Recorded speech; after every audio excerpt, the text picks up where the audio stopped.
Итак, я только что, придя на кухню, вот здесь готовится, как я уже рассказал, прекрасный завтрак в ливанском стиле, и вдруг проблема переводчика решена, и переводчик приехал.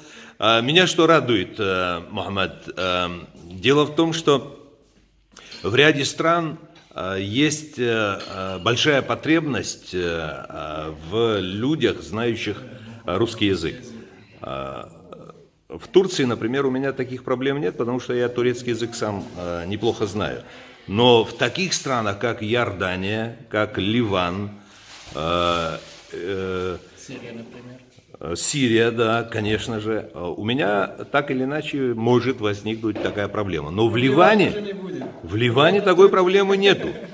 5 человек прибыло из Ливана в Абхазию, из этих 5 человек уже 2 великолепно говорили на русском языке.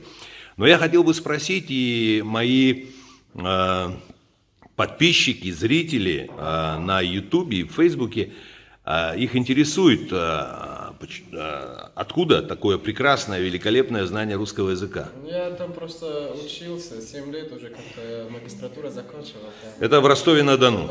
Да, в Новочеркасске именно. В Новочеркасске. Да, ну, в Ростовской области. Да, и вот я туда... Итак, тебя зовут Мохаммед Мельхем. Давно ты окончил? В этом году, вот. В этом году. Назад. А факультет какой? Строительный. Строительный. Твой дядя тоже глава строительной компании. Вот этот дядя, Риад Абдель-Разак, глава строительной компании.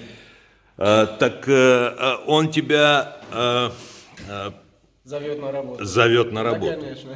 Но мы же одна семья. Ага, одна семья. Великолепно.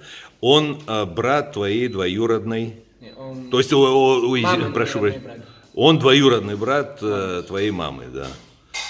Замечательно, великолепно. Как тебе Россия? Круто же. Не то, что...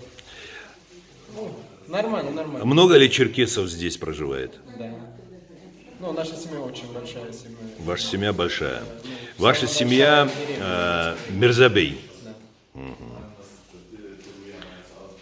А какие другие роды ты знаешь? Или все-таки ассимиляция здесь настолько сильна, что люди забыли свои фамилии? Ну, я других как-то не знаю, честно. Понял. Хорошо, брат. Спасибо.